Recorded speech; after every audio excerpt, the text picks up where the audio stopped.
Hola con todos, gracias por estar aquí, gracias por prestar su tiempo. Y vamos a comenzar una serie que tiene que ver con el primer libro de la Biblia, que en este caso es el libro de Génesis. Leer la Biblia en sí es una de las disciplinas básicas del cristiano.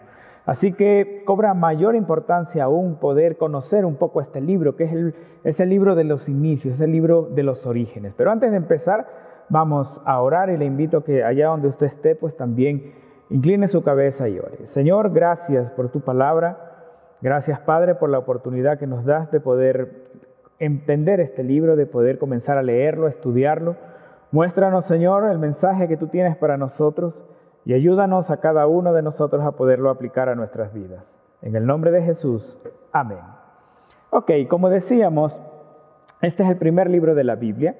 Y recordemos nada más que los primeros 5 libros, es parte de los primeros 5 libros llamados Pentateuco. Estos son Génesis, Éxodo, Levítico, Números y Deuteronomio.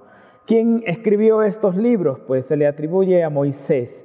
Y lo dice el mismo libro de Deuteronomio, capítulo 31, verso 9, dice: Y escribió Moisés esta ley y la dio a los sacerdotes, hijos de Leví, que llevaban el arca del pacto del Señor, y a todos los ancianos de Israel. Entonces podemos ver aquí que precisamente se trataba del profeta Moisés, quien pudo compilar estos 5 libros llamados Pentateuco. El título en hebreo del primer libro, del que estamos viendo ahora, es Bereshit. Esta es la palabra hebrea, con que inicia la obra y se traduce simplemente como en el principio.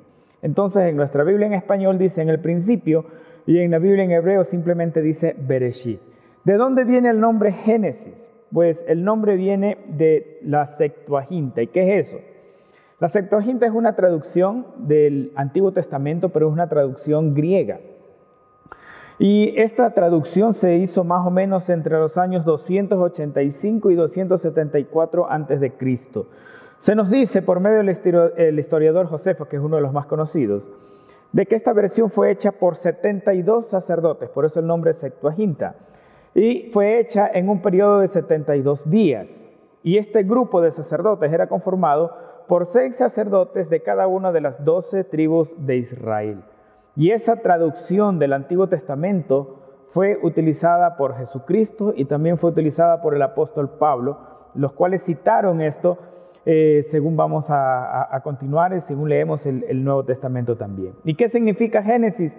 Génesis significa orígenes, significa fuente o también nacimiento. Estas son las palabras más cercanas al significado original. Así que Génesis es el libro de los principios, es el libro de los orígenes, pero también es el libro de las genealogías. Una de las palabras o de las frases que más va a encontrar en Génesis son: estas son las generaciones de, y luego una lista de nombres. Esta precisamente se trata del libro de los orígenes de la nación de Israel. Este libro es el que contiene precisamente el nacimiento no solo de la tierra, sino también el nacimiento de este pueblo especial para el Señor, que es el pueblo de Israel. Y asimismo, pues en este libro de Génesis vamos a encontrar por primera vez algunas palabras, como por ejemplo creación, hombre, mujer, pecado, sábado, matrimonio, familia, trabajo, civilización, cultura, asesinato, sacrificio, razas, lenguas, redención y también el nombre de algunas ciudades. En este libro es la primera vez que se mencionan esas palabras.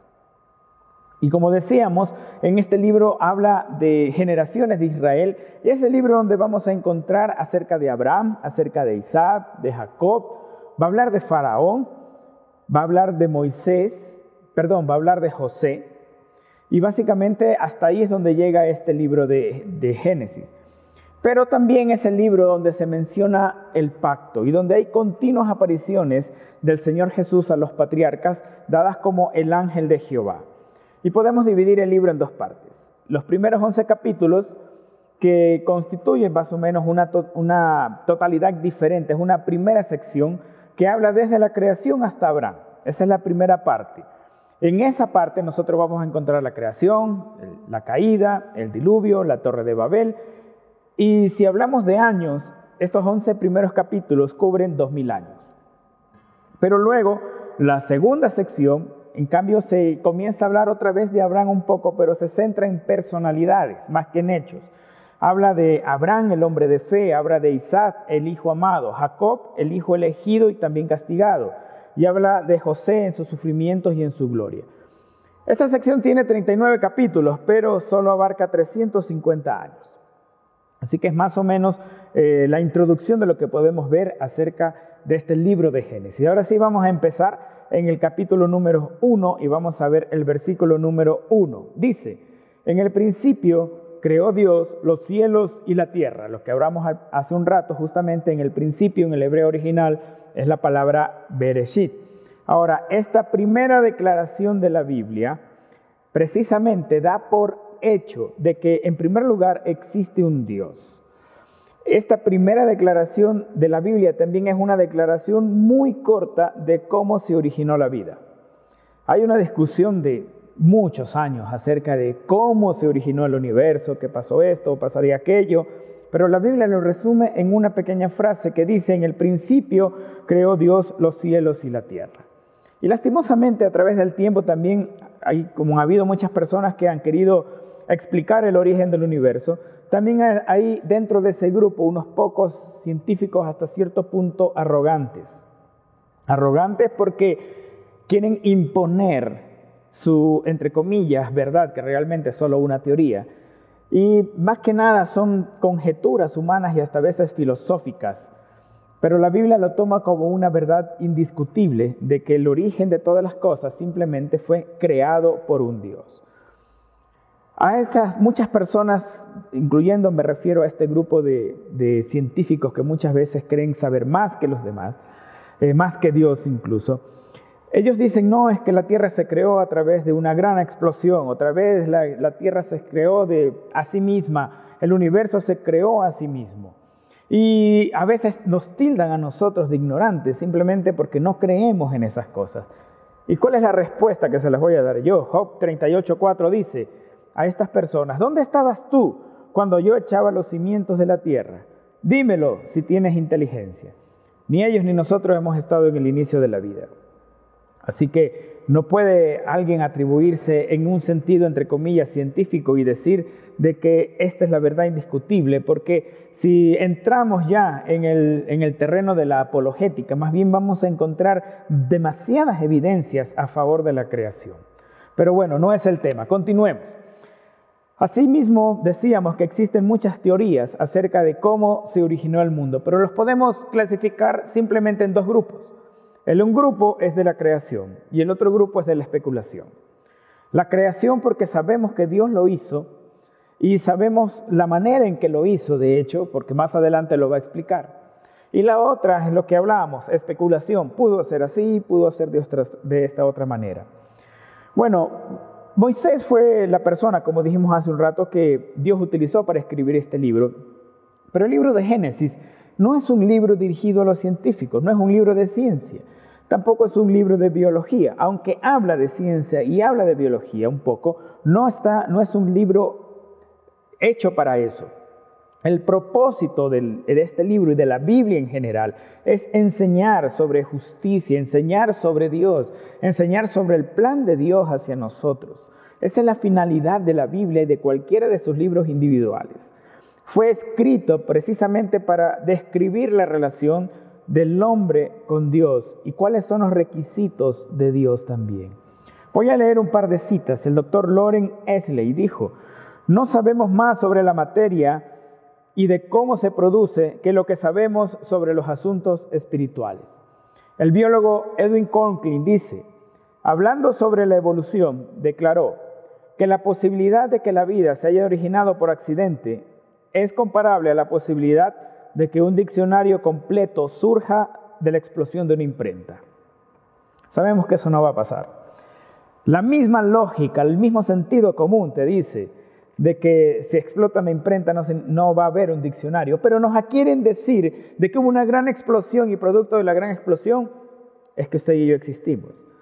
Que este diseño que Dios hizo con tantas leyes que mantienen el orden en la creación fue hecho por una explosión. Hay tres teorías de eso sobre el origen del universo.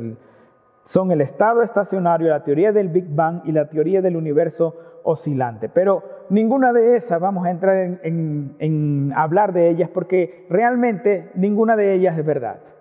La Biblia declara enfáticamente que creó Dios las cosas y eso es lo que vamos a ver. A continuación lo que dice precisamente es esta frase: creó Dios. No es ningún accidente que Dios haya creado la tierra, que haya creado los cielos. Siempre hubo un plan desde el principio y lo vamos a ver más adelante.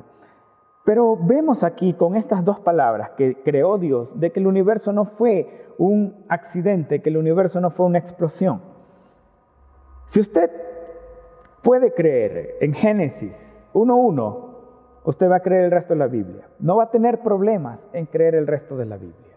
Por eso es que existen tantas teorías para tratar de minimizar la participación de Dios en la creación, porque la gente no quiere creer la Biblia. Quiere encontrar excusas para no creer en la palabra. Pero sin embargo, si desde el principio, como decíamos, usted cree Génesis 1:1, usted puede creer el resto de la Biblia. Este mismo versículo nos presenta a Dios como una Trinidad. Ya desde el inicio, Dios en el hebreo original, esta palabra es Elohim. Y gramaticalmente Elohim es una palabra plural, pero aquí se usa como si fuese singular. En el hebreo los verbos y pronombres asociados a Elohim deben estar en plural. Pero en la Biblia, cuando habla de Dios y habla como Elohim, se refiere simplemente con verbos y pronombres en singular. ¿Y por qué? Porque tenemos el testimonio escrito por Moisés de que Dios es una Trinidad, 3 personas en una sola naturaleza divina. Luego, ¿qué es lo que dice el verso? Creó Dios los cielos, y esto es impresionante. El simple hecho de la creación, dicho de esta manera, creó Dios los cielos, suena un poco vago, un poco demasiado general, pero si usted se para en una noche y ve que en un lugar oscuro puede ver y el cielo no está nublado, usted puede ver una gran cantidad de estrellas. Y solo como datos, una galaxia típica contiene billones de estrellas individuales. La nuestra, la famosa Vía Láctea, tiene, adivine, 200 billones de estrellas. Nuestra galaxia tiene la forma de una espiral gigante, rondando en el espacio con brazos abiertos como un molino. Y nuestro Sol es una estrella en un brazo del molino. Tomaría 250 millones de años para que este molino diera una rotación completa. Pero esto es solo nuestra galaxia.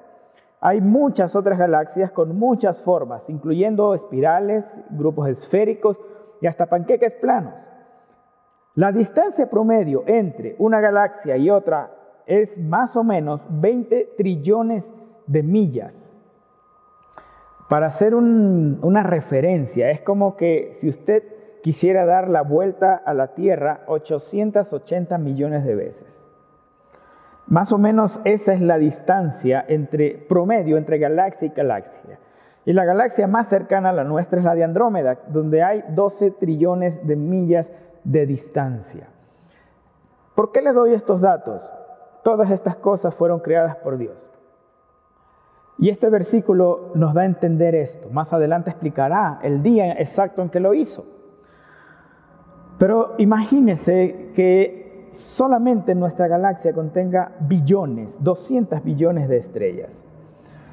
Y todo esto simplemente hecho por Dios. Pero algunos quieren objetar diciendo de que esto fue producto de una explosión. Es imposible que eso sea así. Dios hizo todo esto y lo hizo solo. Isaías 48:13 dice: mi mano fundó también la tierra, y mi mano derecha midió los cielos con el palmo. Al llamarlas yo, comparecieron juntamente. ¿Qué más creó Dios? Dice los cielos y luego dice y la tierra. Bueno, entonces con mayor razón ahora vemos de que el escritor primero comienza citando a Dios, luego nos da un panorama general acerca de todos los cielos y ahora nos trae la mirada hacia el tema que nos interesa, que es los acontecimientos en donde vivimos nosotros, en la tierra. Así que precisamente de aquí en adelante las cosas que van a seguir pasando tienen como finalidad mostrarnos lo que Dios está haciendo en su creación, pero lo que está haciendo de tal manera que afecta a la tierra. Cuando habla también de Dios creador, que Dios creó, también está hablando la idea de un diseñador. Porque para poder crear algo, pues necesitas saber lo que vas a crear y necesitas tener una idea, un diseño acerca de qué es lo que quieres crear. Y Dios creó el universo con un diseño perfecto. ¿Por qué es un diseño perfecto? Hay muchos antecedentes, voy a tomar unos cuantos nada más. La fuerza de la gravedad, por ejemplo. El universo tiene una fuerza gravitacional perfecta. Si fuese más fuerte, las estrellas estarían demasiado calientes y se quemarían demasiado rápido. Y estarían demasiado desniveladas y no habría vida. Pero si fuese más débil, las estrellas estarían tan frías que una fusión nuclear nunca encendería. Y no habría calor ni tampoco habría luz. Otra cosa que Dios puso en el universo, la luz justamente, la velocidad de la luz, tiene la medida perfecta. Si la velocidad de la luz fuera mayor a la que existe, entonces las estrellas emitirían demasiada luz. Pero si fuese menor, las estrellas no emitirían suficiente luz. Ahora también la distancia que hay entre los diferentes objetos celestes es perfecta. Si fuera mayor, la densidad del elemento sería muy delgado como para que los planetas rocosos se formaran y solamente habría planetas gaseosos. Pero si fuese menor, las órbitas planetarias se desestabilizarían debido al tirón gravitacional de otras estrellas. La polaridad del agua, de la molécula del agua, eso también es una creación perfecta en el universo. Si fuese mayor, el calor de la fusión y la vaporización sería demasiado grande como para que la vida exista. Pero si fuese menor, igualmente la fusión y vaporización sería demasiado pequeño, en cambio, como para que la vida exista. Y así podríamos seguir citando muchos ejemplos acerca de la perfección del universo, que lo único que nos muestra es que detrás de eso hubo un creador, hubo un diseñador. Y además es importante notar que la palabra en hebreo que está aquí en la Biblia para crear es la palabra bara. Y esta palabra es especial porque tiene un significado de crear algo de la nada. Así que la palabra crear en el sentido implícito es un verbo que solo puede tener un sujeto, Dios. Entonces recuerda gramática, no, sujeto, predicado, todas esas cosas. Este verbo, cuando usted usa este verbo, el único sujeto que puede estar ahí es Dios. Porque Dios es el único que puede hacer algo de la nada. ¿El hombre puede crear? Sí, el hombre puede crear, pero a partir de materia prima. A esto le llamamos ser un artesano. Eso es lo que hace un artesano. Tiene materia prima y por medio de ello comienza a moldear algunas cosas. Dios creó las cosas de la nada, pero nosotros podemos crear algo de materia ya existente. Y hablando del hecho de ser artesanos. Si usted se pone a crear algo, por ejemplo, si usted fuera un alfarero y comienza a crear una vasija y dice, quiero tener una vasija muy linda y comienza a darle forma. Puede que le salga muy linda o puede que le salga muy fea. Pero vamos a lo siguiente. Usted está haciendo eso con algo que otra persona le dio, con algo que otra persona creó, Dios. Y lo está moldeando con sus manos. La pregunta sería, ¿qué es lo que está creando usted con sus manos para su propia vida? ¿A qué me refiero? ¿Qué forma está dándole a las cosas que Dios le ha dado? ¿Se le está dando una bonita forma o le está dando una mala forma? ¿Qué está haciendo usted con lo que Dios ha depositado en su vida? Puede ser su trabajo, puede ser sus estudios, puede ser su familia. ¿Qué es lo que Dios ha dado en sus manos y cómo lo está moldeando? Cuando a un alfarero le sale mal su obra, solo tiene que romperla y volverla a hacer. Si usted ve que usted está moldeando su vida de una manera errónea, le toca romperla y volverla a hacer. Y Dios puede hacer ese cambio en su vida.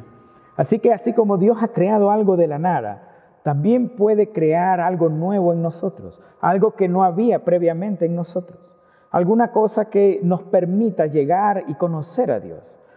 Así como al principio Dios creó los cielos y la tierra con tantas maravillas, con tantos millones y billones de estrellas, Dios puede crear algo nuevo en usted, aún mucho más importante y más resplandeciente que los millones de estrellas. Pero la decisión está en usted. Dios hizo todo esto desde el principio, pero ¿sabe que habían cosas que también habían antes del principio? Y solamente a breves rasgos, antes del principio Dios era quien existía, por supuesto. Él lo dice Salmos 93, 2. Firme es tu trono, desde entonces tú eres eternamente. Algunos preguntan, ¿de dónde vino Dios? ¿Quién creó a Dios? El primer verso dice, en el principio creó Dios los cielos y la tierra. Dios estaba antes de la creación. Dios estaba presente también en su Trinidad, en sus tres personas. En Juan 17, 5 y 17, 24 dice, ahora pues, Padre, glorifícame tú al lado tuyo con aquella gloria que tuve contigo antes que el mundo fuese, porque me has amado desde antes de la fundación del mundo. Otra de las cosas que ha existido desde el principio, desde antes de la creación, ha sido la gracia. Segunda de Timoteo 1:9 dice, ¿quién nos salvó y llamó con llamamiento santo, no conforme a nuestras obras, sino según el propósito suyo, y la gracia que nos fue dada en Cristo Jesús antes de los tiempos de los siglos? Y además de eso, usted y yo hemos sido escogidos antes de la creación del mundo.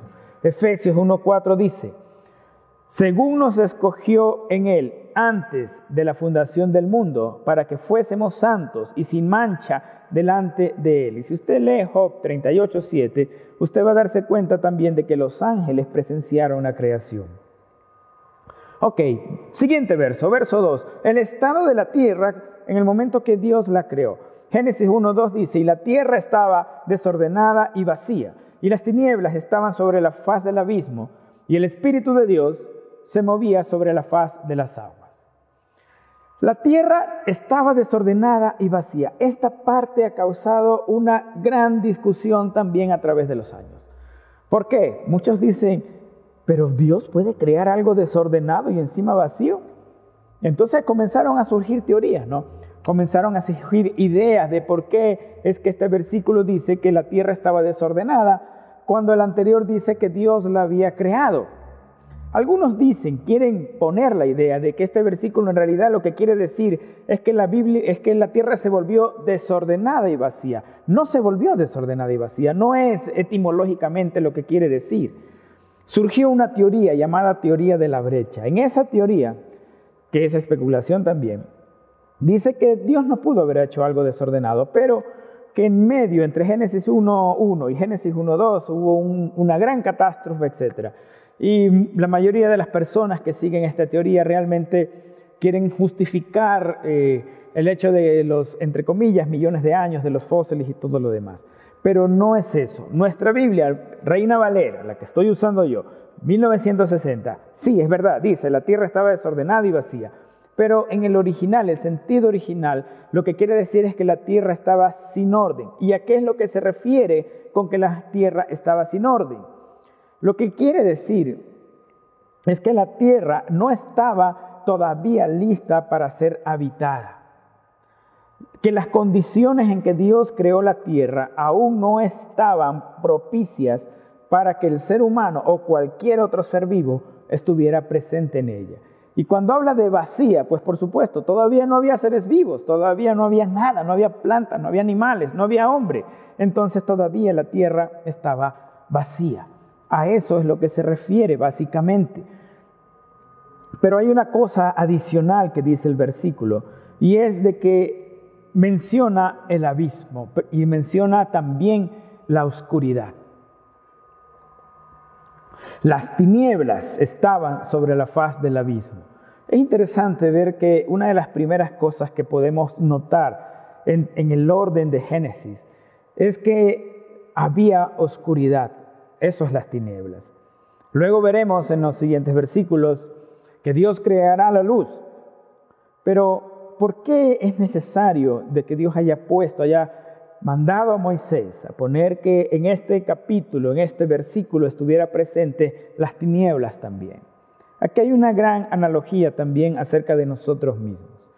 Si bien es cierto, somos creación de Dios, nuestra vida en un principio está desordenada, está vacía y está en tinieblas. Porque básicamente el hecho de estar vivos no significa de que estemos bien delante de Dios. La tierra de la misma manera estaba desordenada porque no había las condiciones necesarias para la vida. Y vacía porque, dijimos hace un rato, aún no había seres vivos en ella. Pero las tinieblas son las que estaban presentes en ese momento. Así que podemos entender de que también nosotros como seres humanos podemos llegar a tener una vida desordenada y una vida vacía. Y una vida especialmente caminando en tinieblas. Yo le pregunto, ¿cómo está su vida en realidad? ¿Piensa que está ordenada o hay cosas por ordenar? ¿Piensa que ya está llena o siente un vacío que necesita ponerle algo allí? Cuando andamos en desorden, pues simplemente no sabemos qué hacer, no sabemos dónde ir, no sabemos por dónde empezar. Y cuando nuestra vida está vacía, a veces la queremos llenar con personas, con lugares, con cosas, con cosas materiales, con dinero. Pero lo único que hacemos es volvernos dependientes de aquello con lo que llenamos. Y cuando andamos en oscuridad, pues con mayor razón, no sabemos a dónde vamos, no sabemos cuál será nuestro fin. No sabemos hacia dónde nos estamos dirigiendo, no tenemos claro, si sigo por este camino, ¿a dónde voy a llegar? Y usted hágase la misma pregunta justo ahora. Si sigue caminando por esta misma senda, ¿dónde va a llegar? ¿Y cuál es la solución entonces? Este versículo también comienza con la solución. Y lo que está diciendo también aquí es que el Espíritu de Dios es el que se movía. Así es como cambia la vida del ser humano, cuando el Espíritu de Dios comienza a trabajar en su vida y en la mía, cuando comienza a trabajar en su corazón, en su cabeza. Y una vez que el Espíritu haya hecho eso, pues su vida será diferente. ¿Y cómo lo va a hacer? El versículo 3 lo dice, pero eso será el siguiente estudio. Pero como adelanto, el versículo 3 es la creación de la luz. Así que la forma en que una vida desordenada, vacía y en oscuridad comienza a cambiar es cuando Dios trae luz a su vida. Así que si usted ha sentido de pronto que su vida es un caos, un desorden, no sabe por dónde empezar y se ha dado cuenta que hay un vacío que no puede llenar, no se olvide que el Espíritu de Dios está ahí para trabajar en usted. Y que la Biblia habla desde principio a fin de Jesucristo. Ese es el mensaje del Evangelio y es el mensaje de la Biblia en general. Así que Dios podrá comenzar a moldear sobre nosotros a través de su Espíritu Santo. Y como conclusión de hoy, Dios es el creador de todas las cosas. Hay un diseño inteligente, hay cosas que Dios las hizo precisamente porque tiene un propósito para ellas. Y usted está viendo esto también o escuchando esto por un propósito de Dios. Usted está en alguna iglesia por un propósito de Dios. No es al azar las cosas, no son casualidad. Un amigo decía, no existen coincidencias, existen diosidencias, porque Dios ya tiene un plan desde el principio. Así como Dios creó los cielos y la tierra, Dios lo creó a usted. Pero de la misma manera que moldeó la tierra, también quiere moldearle a usted. Así que el día para hacer eso puede ser hoy mismo. Y si se siente desordenado y vacío, es debido a la ausencia de luz. Así que la luz debe llegar a su vida. Oremos. Gracias, Señor, por tu palabra. Gracias, Padre, por enseñarnos acerca de que tú eres nuestro Dios, el creador de los cielos, de la tierra y de la majestuosidad de tu creación, Señor. Gracias por el privilegio de poder leer tu palabra y gracias, Señor, también por este tiempo en que nos has permitido aprender algo más, Señor. Ayúdanos a que nuestra vida no esté en desorden, que nuestra vida no esté en caos ni vacía, sino que queremos llenarla con tu Espíritu Santo, mi Dios. En el nombre de Jesús. Amén. Muchas gracias. No se olvide, la siguiente vez vamos a ver a través de la Biblia mismo cómo Dios fue creando prácticamente día por día. Y va a ser muy interesante cómo Dios no solo hizo las cosas, sino que estaba implícito también las leyes de la naturaleza. Muchas gracias. Que Dios les bendiga.